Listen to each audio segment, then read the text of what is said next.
Hey Simba, you want to film a review with me, buddy? You want to film a review with me? Hey Sheba, do you want to film a review with me? Hey Kasha, do you want to film a review with me?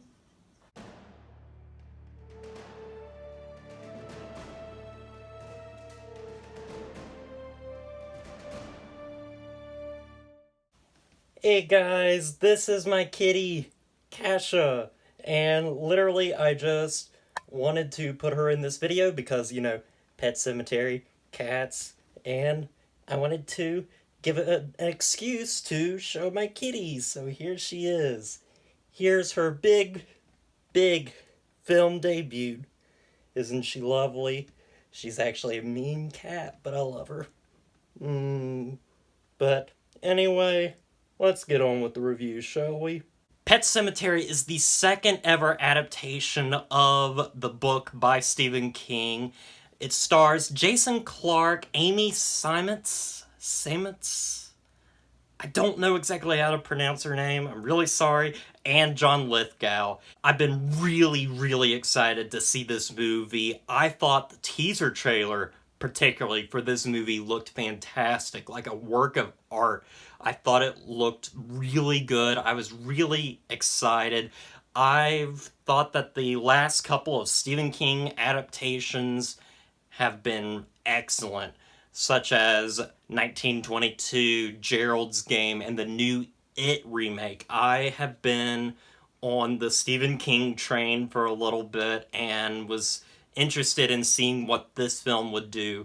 And honestly, I got a really good film out of this. However, I think it has a ton of problems, and we will be getting into that. First off, what I want to say about the film is the acting in this film is fantastic. It is above and beyond better than the original 1980s movie. This has some really top-notch acting from its cast. Jason Clarke gives a terrific performance. He always gives a terrific performance in every movie he is in, and he does very well here.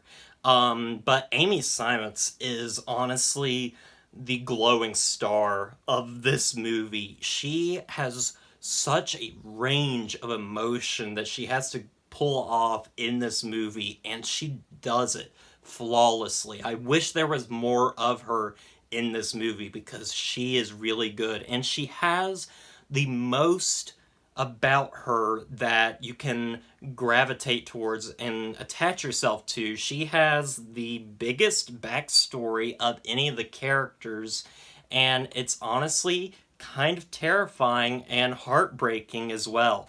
And then we, of course, have John Lithgow, who does an excellent job as playing Judd. He is fantastic as this kind of crazy but sweet old man, and he's very good here. Also, the daughter character is very good in this film, played very well by the young actress they have playing her. They do pay a lot more attention to the daughter in this film over the original, which I thought was a nice little choice. Also, I really love the atmosphere of this film. A lot of fog, a lot of shots of trees, the music score, the sound design is all very good. It is typical of a typical horror film, but it is well done and well crafted all the same. Now, the film does have its share of scares that are at times very good. A few times they do have a couple of jump scares that for me don't exactly work and don't resonate very well, but oftentimes there are jump scares, but they are legitimate scares. They're not fake outs of anything, which are the worst type of jump scares. All that stuff is very well done. I love the craft of the film. And I loved, honestly, a lot of this film, especially the first two acts of the film.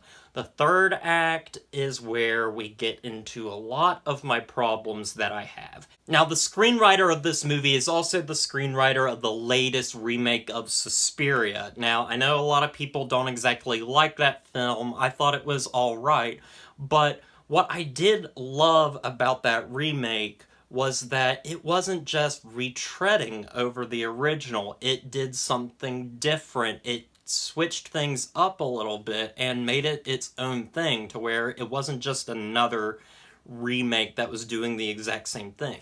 And the writer tried doing something different here, and there's a twist in the middle of the film to something from the original story and the original movie that was different.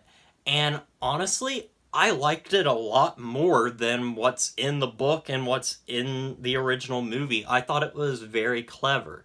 And then we get into the third act, where a lot of the problems start to show up, and it's what a majority of people have the biggest problem with, and I have a big problem with it too.